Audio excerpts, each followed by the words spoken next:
in the run game, but also caught a touchdown for the Dallas Cowboys. In the second half, when they were relying on Dak Prescott and those wide receivers to pick up first downs, they were inept. They couldn't do it. And then you look at a 4th and 3 in the red zone of the Rams when they should have kicked it, and the CeeDee Lamb gets stopped. Start with Ezekiel Elliott, end with Ezekiel Elliott. Let Dak play off of him. Okay, I agree with you, but you know what you're going to do here? You were going to get your buddy Dominique Foxworth mad. He disagrees, and he said this on this show yesterday about the Cowboys. Kansas City plays aggressively. They play like they have an all-star or Pro Bowl level quarterback. And I feel like the play calling and the play design in Dallas, it treats Dak Prescott as if he's not a Pro Bowl level quarterback, as if he's some sort of game manager. They treat that offense as if those players are not as good as they are. I think they should put more complicated schemes in and take more shots and let Dak Prescott win or lose them the game. And it was a really good conversation that ensued from that. But basically, the point he was making in larger terms was you spend all your money on offense, you spend all these assets on offense. Now you're paying the quarterback like he's a star, even though it's on the franchise tag. Do they need to open up the offense and be more aggressive? RC, you look skeptical. Well, I'm skeptical about the comparison. He compared Patrick Mahomes and Dak Prescott. Not the same thing. Right? When one person has a Lamborghini and the other person has a Honda Pilot, you don't let those two teams race, nor do you have the same pit crews. And so that's the one thing. Dak Prescott's now, a Honda Pilot? You just said, RC. Listen, it was my favorite car when I played. I got a Honda Pilot from doing some promotion, and I loved it. I drove it to the game every Sunday. It was extremely reliable, it was safe, and it could get you to point A to B eventually. Maybe not fast, but eventually. And that's who Dak Prescott is. He's reliable, he's safe, and he will get you from point A to B eventually. Patrick Mahomes, on the other hand, will get you point A to B right now, and that's the reason that Andy Reid coaches that way. But when you make that comparison, I want you to think of this. Think back to last Thursday. Who was the star for the Kansas City Chiefs? Clyde Edwards-Helaire. You know why? Because they had to put people on the outside to stop the passing game, and Andy Reid made the smart decision to go with the best option, not necessarily the best player. The best option for this team right now with those 3 wide receivers is Ezekiel Elliott, and you get to the pass game off of that. These two things are not the same. But one thing that is true, if you go with what's best, if you go away from where the defense is leaning, you can win. And that's what the Cowboys have to do, not force feed Dak Prescott so you can make up or make yourself feel better for putting him on the franchise tag and paying him $31 million. Well, McAfee, let me put the question to you this way, because this is a huge topic on this show all the time. In your mind, is Dak Prescott a quarterback you can win with, or is he the kind of quarterback you win because of? That, I feel, is sort of the line of delineation we're talking about here. I don't think he's a Honda Pilot. I mean, that was quite a shot at Dak Prescott. I mean, what RC did, I understand it's got good miles per gallon. It's so reliable.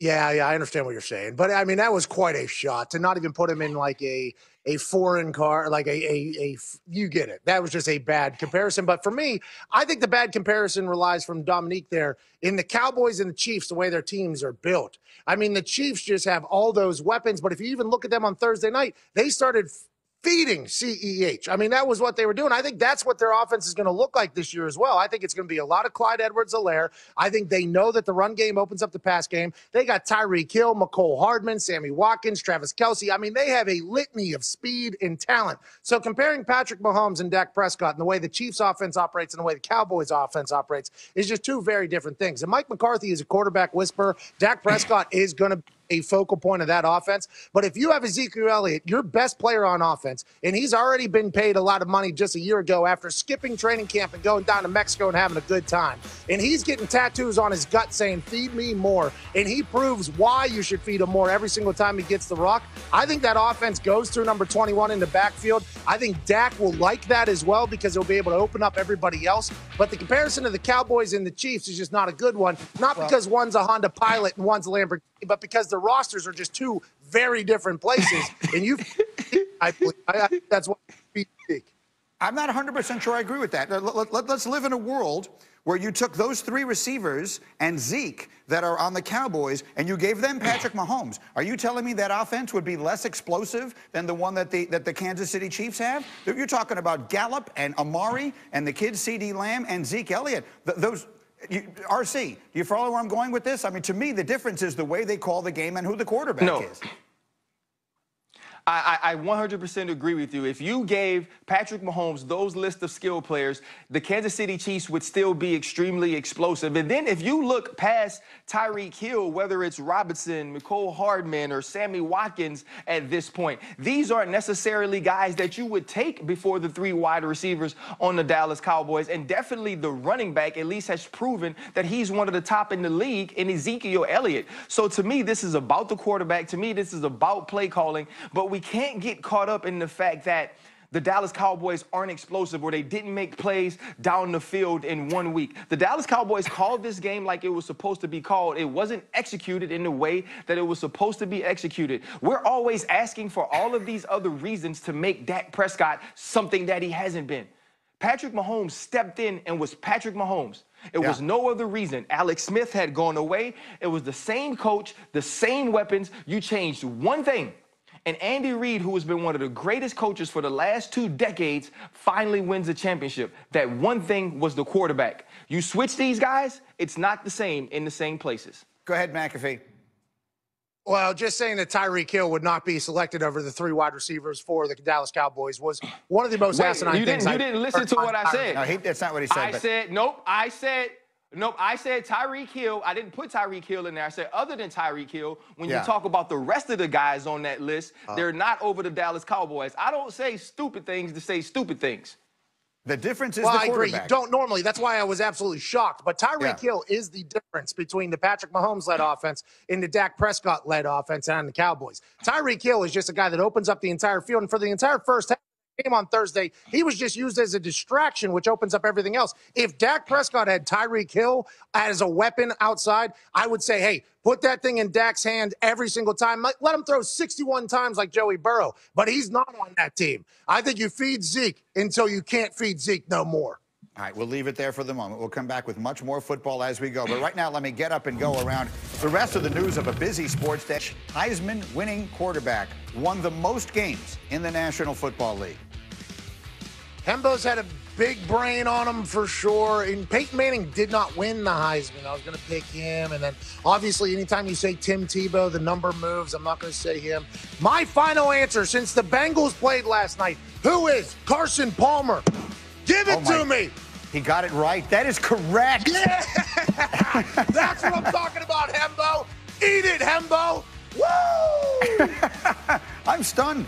Everyone in this room got it wrong. I guessed Staubach, Vinny Testaverde, and the answer was Carson Palmer. Meanwhile, we had 2 Heisman-winning quarterbacks last night, Baker Mayfield, Joe Burrow. It was Mayfield who got the best of it, but it was his running game that carried his team. Nick Chubb, part of the attack. He had 124 yards, and that was one of his 2 touchdowns. They ran for 215 on the night total. Then here's the best moment of the night for Baker. That's a 43-yard touchdown to Odell Beckham, who had 4 catches, 74 yards, and that score. And the Browns wind up with a 35-30 win that they desperately needed. There's another touchdown pass from Mayfield to Kareem Hunt. So the Browns, again, a win that they desperately needed in the battle of Heisman Trophy QBs. It's time for Ryan Clark to explain his tweet. Get in the gym, bro. Well, I just got buffalo chicken dip. Baker.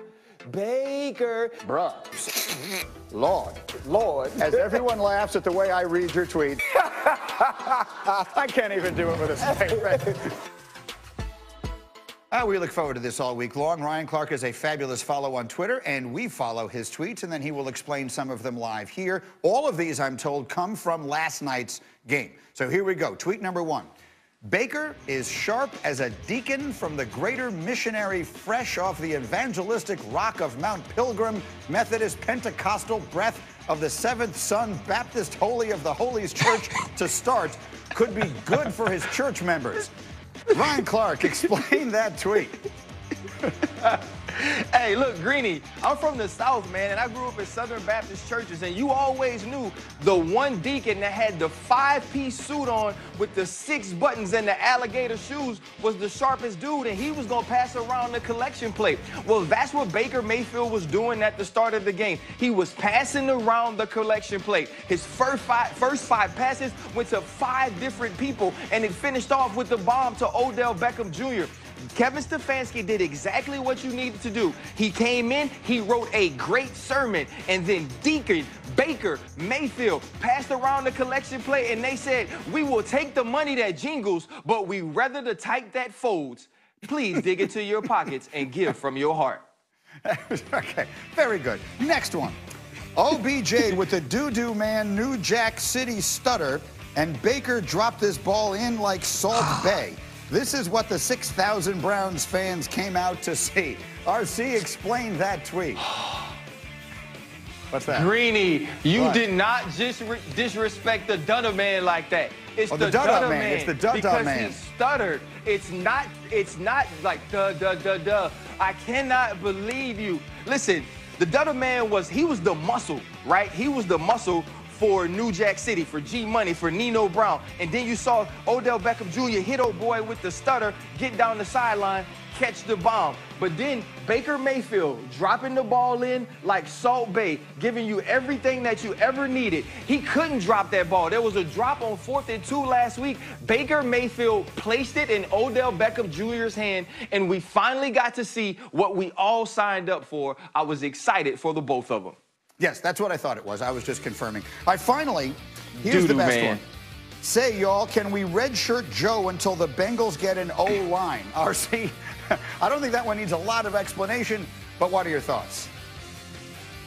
Greeny, it needs a lot of explanation. Joe is ours, right? Joe is like our little brother. And he comes off of the greatest college football season that we've ever seen, leading a true pack of tigers, a true pack of hunters. And now y'all put him with these baby cubs in Cincinnati. Those aren't real tigers. They aren't roaring. Those tigers are asking for help. And here you have this monster tiger, Joe Burrow, coming in, #1 overall pick. And you are going to get him killed. So all I'm asking is, can we just take a year or 2 or 3 for the Bengals to figure out how to protect this man before we lose him? He is not only a Louisiana treasure, but a national treasure, and I refuse to let Cincinnati ruin him. Outstanding work. Ryan Clark explaining his tweets. Meanwhile, as we look ahead to the weekend, let's do a little either or. McAfee, starting with you. Deshaun Watson or the Ravens defense, who you got? I like the Ravens defense. They bring a lot of pressure, and Deshaun Watson has not done great against the pressure. I think losing Nuke is a big deal. David Johnson had a breakout game once again on Thursday night game.